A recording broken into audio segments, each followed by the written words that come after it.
Growing up in the South, in a pretty religious family, folklore is always around. Being Mexican to boot, these stories were always a constant reminder to be a good child. My grandfather believed in this wholeheartedly. He loved telling us that if we didn't behave, El Cucoy was coming to get us. El Cucoy was the boogeyman. Just like La Llorona was a woman who wept to lure children to the river to drown them as she had done to her own children. How are these age-appropriate stories?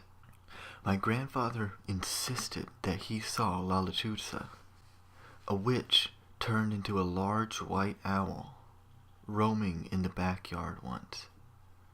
I started to keep track of when he mentioned one of these names. If my cousins and I were too loud, El Cucoy was coming. If we ran around outside, La Lechuza would take us away. In my grandfather's last few years of his life, he never spoke of any of these ghastly creatures anymore. Albeit we were older and less noisy around him. We would laugh as we'd recall him yelling at us. All the while, my grandfather remained silent. Before his health started to decline, he would speak in his hushed whispers about things that scared him. What I remember most during his last year was that he was always afraid of the dark. He spent his nights pacing the house. He would call relatives at 3, 4 a.m. to see what they were doing. Like clockwork, he called my parents' house. 3 a.m. phone call, 4 a.m. phone call. One morning in the summer, he didn't call. He didn't call because he said he smelled something. The story he told my grandma is one that is hard to believe. He was walking around the house, making his rounds, a slight shuffle in his house slippers over the tiled floor.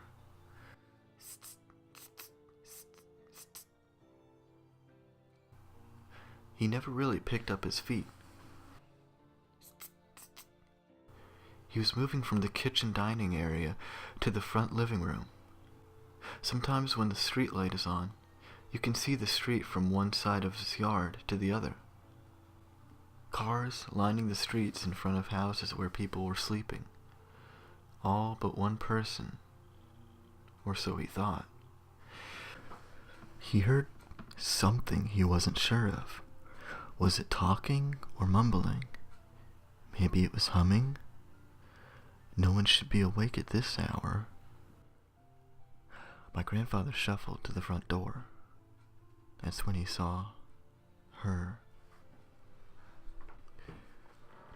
A woman, dressed in dark clothing, walking down the middle of the street. Ever curious, my grandfather opened the door. He stood behind the screen door in silence as the wind picked up and he smelled it. In an instant he smelled something foul, a wall of sulfur, and just like that, it was gone, leaving only a lingering smell of roses. He didn't say anything, didn't move. Then she turned to him. An old woman, small in stature, with no real facial features he could recall. A darkness covering her face, although she was within the beam of the streetlight. She was wearing a black veil, lacy, framing her oval-shaped face.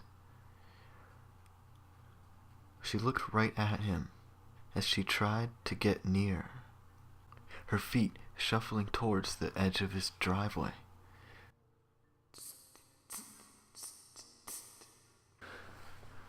Immobile with fear, My grandfather stood at the door, the smell of roses growing stronger as she approached. Her face beginning to compose features, eyes dark and set deep under her brow, small mute mouth, sunken cheeks that seemed to tug her face even more into an oval shape, too elongated to be real. As she approached the driveway, she stopped. The humming was back. Was she talking? Was she singing to him? My grandfather watched as she tried to step onto his property. She struggled. Something was preventing her from walking up the driveway. Seemingly forced to remain on the street, she stopped humming. Her face was that black hole. The eyes, were they glowing? Was the jaw that far stretched down into a snarl howl shape? The sulfur smell was back. This creature, was unable to cross over onto my grandfather's property. And with a screech, she moved back into the middle of the street.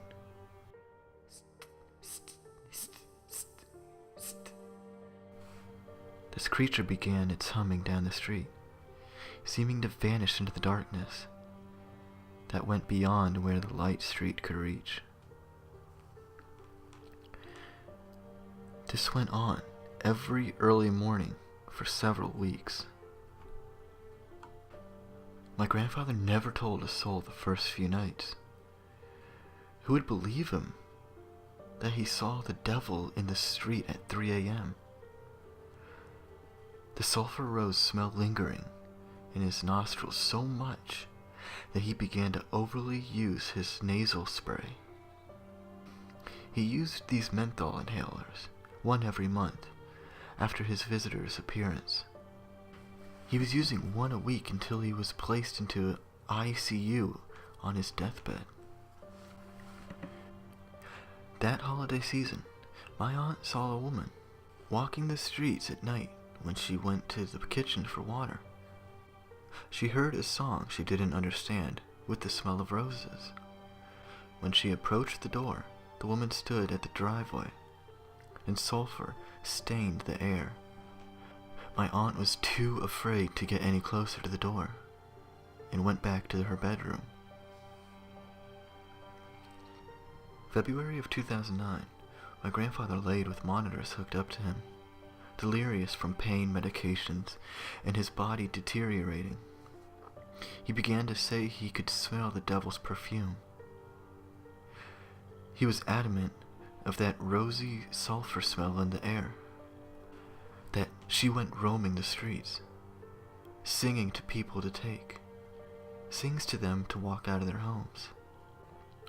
He said the creature would come out of the walls at the foot of his bed in ICU to visit. This was the first time my aunt heard of someone else speaking of this woman walking the streets, smelling the roses and sulfur. This was the first time something that far-fetched was ever uttered aloud within the family.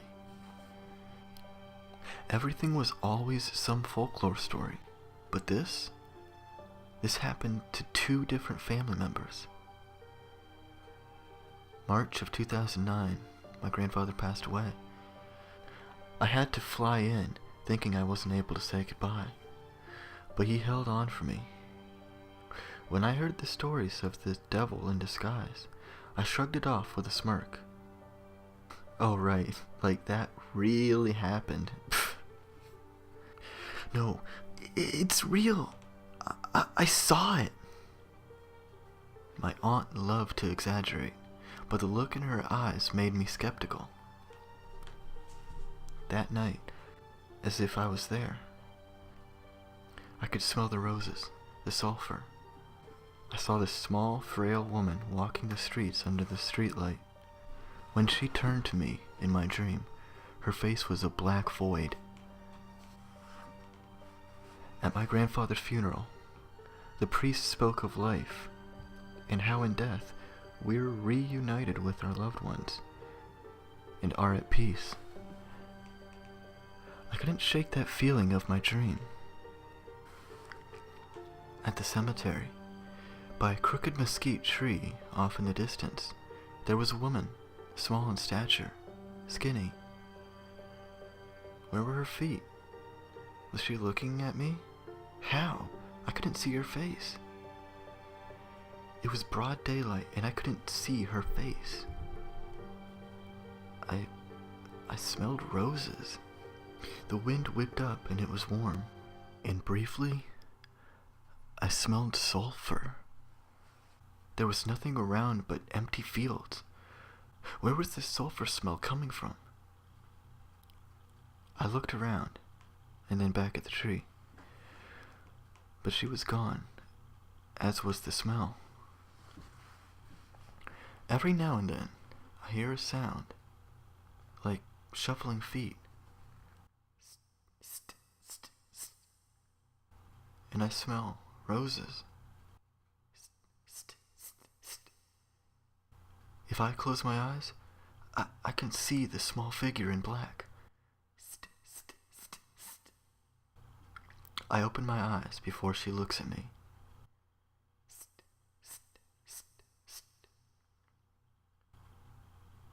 Is that the devil's perfume I smell?